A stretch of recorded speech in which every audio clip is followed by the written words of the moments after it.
जय हिंद everyone. I welcome you all to the daily class YouTube channel.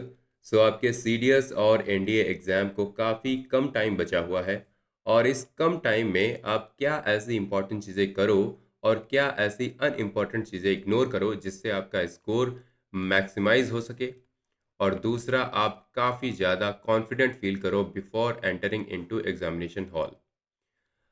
तो ये चीज़ें हम बात करने वाले हैं। साथ में मैं ये भी आपको बताऊँगा क्या आपको कैरी करना है, क्या नहीं करना है, राइट? ये भी चीज़ें हम देख लेंगे इसी में। और 1 हफ्ते पहले मैंने एक वीडियो अपलोड करी थी जिसमें मैंने आपको बताया था कि देखो, अब प्रिपरेशन का टाइम जो है वो निकल चुका है। अब टाइम है परफॉर्मेंस का। तो आपने जितना भी प्रिपेयर करना था, जितनी भी आपको ट्रेनिंग करनी थी, वो सारा कुछ हो चुका है। अब आप एक्चुअल बैटलफील्ड में जाने वाले हो और ये चीज़ होने वाली है डिसाइसिव कि आप यहाँ पर जो परफॉर्म करोगे ना, ये आपका सिलेक्शन होगा या नहीं होगा डिसाइड करेगी, राइट? और इस परफॉर्मेंस के लिए क्या चीज़ है जो सबसे ज़्यादा इंपॉर्टेंट होती है, बताओ ज़रा? कुछ लोग कहेंगे जितना अच्छे से आप प्रिपेयर्ड हो। मेरा मानना है कि यार प्रिपरेशन तो आपने कर ली है ना। अब ये चीज़ आपके हाथ में नहीं है। अब आपके हाथ में क्या है? अब आपके हाथ हाथ में ये है कि आप किस मेंटल स्टेट के साथ एग्ज़ाम हॉल में एंटर करते हो और ये मेंटल स्टेट कैसी होनी चाहिए? ये मेंटल स्टेट आपकी 2 चीज़ों का कॉम्बिनेशन होना चाहिए। पहला है कॉन्फिडेंस। आपके अंदर कॉन्फिडेंस होना चाहिए। आपने अच्छे से प्रिपेयर किया है, आपने अच्छे से प्रिपेयर नहीं किया है, डज़न्ट मैटर। अब बिल्कुल भी मैटर नहीं करता, लेकिन कॉन्फिडेंस मैटर करता है। दूसरा, आपका माइंड काम होना चाहिए। जितना आपका माइंड काम होगा, जितनी ज़्यादा कामनेस होगी आपके अंदर, उतना अच्छा आप परफ़ॉर्म करोगे। अगर आप यहाँ पर पैनिक करते हो, तो डेफ़िनेटली कहीं न कहीं ये चीज़ आपके परफ़ॉर्मेंस को इम्पैक्ट करेगी। राइट। तो इन 2 चीज़ों को आपको ध्यान में रखना है और बाकी हम देखते हैं कि यार अब आप क्या कर सकते हो लास्ट टाइम में आके। लास्ट टाइम में मैं आपसे कहूँगा कि यार अब नया तो बिल्कुल भी मत पढ़ना। मैंने 1 हफ्ते पहले बोल दिया था आपसे नया मत पढ़ना और आज अगर आप कुछ नया पढ़ रहे हो तब तो ये बहुत ही बड़ी बेवकूफ़ी होगी। हुँ। आपको करना क्या है? देखो, इंग्लिश के लिए आई होप कि सबने कुछ ना कुछ अपना वोकैब का कुछ नोट्स वगैरह बना रखे होंगे, इडियम्स एंड फ्रेजेस के कुछ ऐसे नोट्स बना रखे होंगे थोड़े-थोड़े से।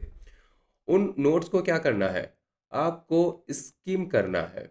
स्किम समझते हो क्या होता है? ये होता है बस देखना चीज़ों को। जब आप चीज़ों को केवल देखते हो तब अपने ब्रेन को बहुत ज़्यादा आप प्रेशराइज़ नहीं करते हो, फ़ोर्स नहीं करते हो कि भाई याद कर, ठीक है? याद करने को इसको आप सिग्नल नहीं देते हो।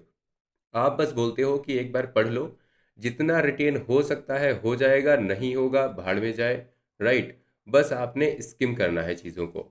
And same goes with GS. GS में जो भी आपके शॉर्ट नोट्स हों, उनको आप स्किम कर लेना। देखो, कई लोग कहेंगे कि लास्ट डे आप मूवी देख लो, ये कर लो, वो कर लो। यार, मैं आपको अपना पर्सनल एक्सपीरियंस बताऊँ ना, 2019 का मेरा सेकंड वाला एनडीए का एग्ज़ाम था और उस बार मैंने सीरियसली बहुत अच्छे से प्रिपेयर करा और लास्ट डे मैंने क्या किया, एग्ज़ाम से 1 दिन पहले मैंने मूवी देखी, रंग दे बसंती, मेरी फ़ेवरेट मूवी है। मैंने देखी और उसके बाद उस बार कट ऑफ गई थी 346 और मेरे मार्क्स आए थे 343, राइट? इतने आए थे। तो यहाँ पर कहीं न कहीं जीएस में एक क्वेश्चन और कर देता तो शायद हो जाता। तो मुझे कहीं न कहीं लगता है कि वो मूवी ना देखी होती, कुछ कर लिया होता, 1-2 क्वेश्चन सॉल्व कर लिए होते मैथ्स के, तो शायद हो सकता था। तो मतलब इतना ज़्यादा चिल आउट नहीं करना है, थोड़ा-सा बैठ के पढ़ लो यार, क्या दिक्कत हो गई, है ना? ऐसा भी नहीं होता कि सब कुछ एकदम मगअप हो जाएगा, ऐसा कुछ नहीं होता। तो ये जीएस में आपने क्या करना है, यहाँ भर भी आपको स्किम करना है चीज़ों को। थोड़ा-थोड़ा देख लो, बस हाँ, लोड मत दो। अब कई बार क्या होता है कि स्टूडेंट्स जब देखते हैं ना लास्ट टाइम में बहुत सारा सिलेबस और उन्हें लगता है यार ये तो मुझे याद नहीं है। भाई याद आ जाएगा।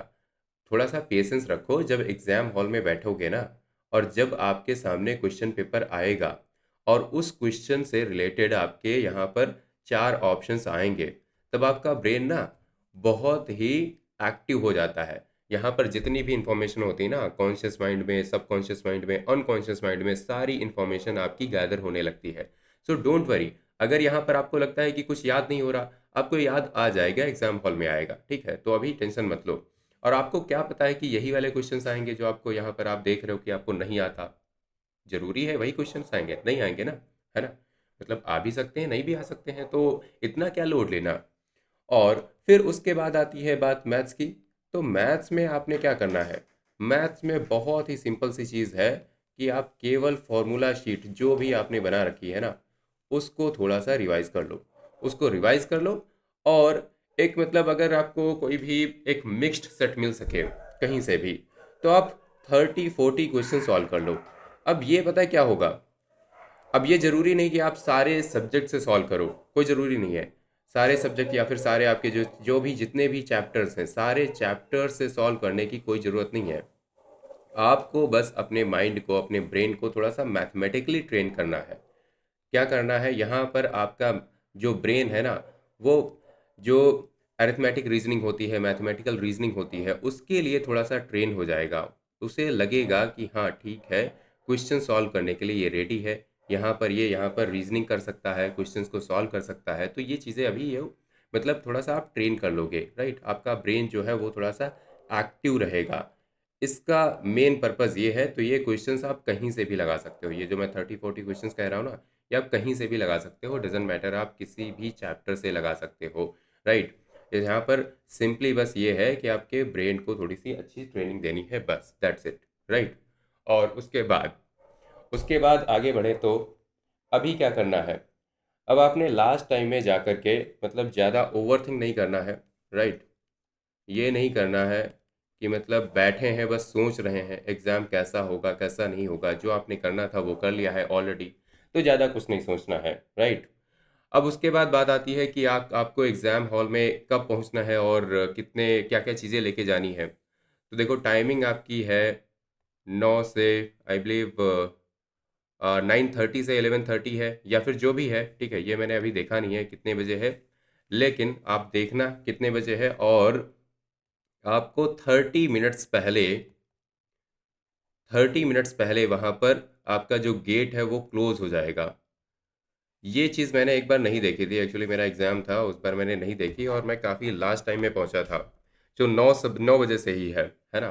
तो आपका एग्ज़ाम जो है 9 से 11 ही है, इसका मतलब 8:30 पर आपका गेट जो है वो क्लोज हो जाएगा। उससे पहले मैं काफ़ी ज़्यादा कैजुअल था, क्योंकि ये जो था क्लोजिंग जो थी ना, वो 8:50 पर होती थी, और मैंने नोटिफिकेशन पढ़ी नहीं, मैं बिल्कुल इसी टाइम पर पहुंचा। लेकिन उस टाइम लकीली वहाँ पर बहुत सारे स्टूडेंट्स थे, तो उन्होंने गेट खोल दिया और हमें एंटर करने के लिए बोल दिया, अदरवाइज़ हमारा एग्ज़ाम छूट जाता। तो 8:30 पर क्लोज़ हो जाएगा, ध्यान रखना। और दूसरे वाले में कई बार यहाँ पर बच्चे कन्फ्यूज़ होंगे, अब दूसरा एग्ज़ाम आपका कितने बजे होगा? दूसरा होने वाला है 12:30 पर, दूसरा होगा आपका 12:30 से। तो यहाँ पर आपको 12 ओ क्लॉक एंटर कर जाना है, फिर से आपका आधे घंटे पहले ही बंद होगा। हर सेशन से पहले आपका आधे घंटे पहले ही बंद होगा। तो इस चीज़ को डेफिनेटली ध्यान रखना, राइट। और फिर बाद में जिसको मैथ्स के लिए रुकना है वो भी 3 बजे से पहले एंटर कर जाना। इसीलिए उन्होंने यहाँ पर जो गैप है ना बीच में, वो आपका 1.5 आवर का दे दिया है। तो इस चीज़ को आपने ध्यान रखना है। अगली अगली जो चीज़ है,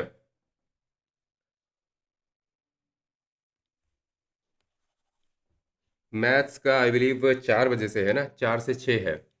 सो जो भी है आपने ध्यान रखना है कि यार आधे घंटे पहले आपने एंटर कर जाना है, राइट। आपको 30 मिनट्स पहले एंटर कर जाना है। अब इतना तो आप यार देख ही लोगे, ठीक है। एक्चुअली मेरा एग्ज़ाम है नहीं तो मैंने देखा नहीं कितने बजे से है। बाकी आप ये चीज़ देखो कि आपको 30 मिनट्स पहले एंटर कर जाना है एग्ज़ाम हॉल में, और एडमिट कार्ड आपके हाथ में ही होगा, तो ऑब्वियस ही बात है यार, इतना तो आप देख ही लोगे। तो मेरा काम है बताना कि आप 30 मिनट्स पहले एंटर कर जाना। मेन एम्फेसिस मेरा इस बात पर है। बाकी टाइमिंग आप अपने अकॉर्डिंग देखो, राइट। और ये हर सेशन में ये चीज़ जो है वो अप्लाई करेगी यूपीएससी। ऐसा नहीं कि मॉर्निंग में केवल यहाँ पर आपने 8:30 से पहले जाना, उसके बाद आप दोबारा वाले में आप मतलब किसी भी टाइम जा रहे हो 10 मिनट पहले, ऐसा नहीं चलेगा, राइट। और उसके बाद लेके आपको क्या क्या जाना है, सबसे पहला तो आपको एडमिट कार्ड जो है, आपने एडमिट कार्ड अपना लेना है। दूसरा दूसरा आपने लेना है आईडी प्रूफ, राइट। आपने साथ में अपने आईडी प्रूफ लेना है, जो भी आपने यहाँ पर अप्लाई किया था वो वाला एडमिट कार्ड, राइट। मतलब एडमिट कार्ड पर जो भी चीज़ आपने डाली थी वो चीज़ आपने उठानी है। जैसे के लिए हो गया आधार, अगर आपने आधार लगाया था तभी आप आधार लेके जाओगे, ऐसा नहीं कि आधार लगाया था और लेके चले गए पैन कार्ड, ये नहीं चलेगा। आपने वही वाली आईडी कार्ड लेके जानी है। तीसरा आपने ब्लैक बॉल पॉइंट पेन लेके जाना है। ब्लैक बॉल पॉइंट पेन उस पे मेंशन्ड है। कम से कम 2 रख लो अपने साथ और बिल्कुल नए मत लेना। आज एक काम करो, आज ही खरीद लो और उनके थोड़ा सा क्वेश्चंस वगैरह सॉल्व कर लो। उससे क्या होगा कि आपका जो पेन है वो अच्छा चलेगा, ठीक है।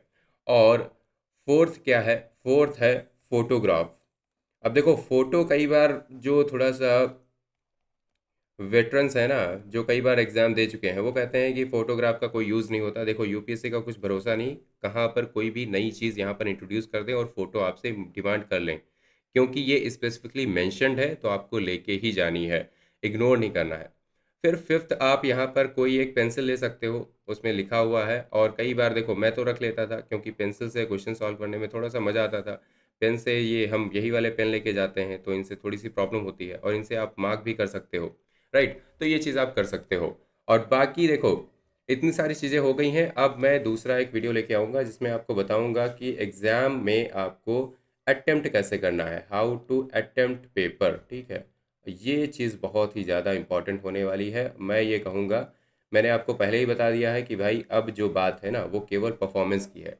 आप कैसे परफॉर्म करने वाले हो चीज़ों को, बस वही चीज़ मैटर करेगी। आपने कितनी प्रिपरेशन करी है, किसने अच्छे से करी होगी, बहुत अच्छे से करी होगी, लेकिन वो बहुत अच्छे से परफॉर्म नहीं कर पाएंगे, इसलिए उनका सिलेक्शन रुक जाएगा। बहुत से ऐसे बच्चे होंगे जिन्होंने बहुत अच्छी प्रिपरेशन शायद ना करी हो, लेकिन वो परफॉर्मेंस में थोड़ा सा भी अपना 100% देने से चूकेंगे नहीं, इसलिए उनका एग्ज़ाम बहुत अच्छा जाएगा, राइट। तो अब आपके ऊपर है कि आप यहाँ पर परफॉर्म कैसे करते हो, किस मेंटल स्टेट के साथ में जाते हो, कॉन्फिडेंस के साथ में जाते हो, कामनेस के साथ में जाते हो, या फिर थोड़ी सी एंग्जाइटी लेके जाते हो, राइट। ये चीज़ आपको डिसाइड करेगी आपका सिलेक्शन होता है या नहीं होता है। चलो अभी मिलते हैं फिर अगले वीडियो में, right. And till then bye bye, take care and जय हिंद।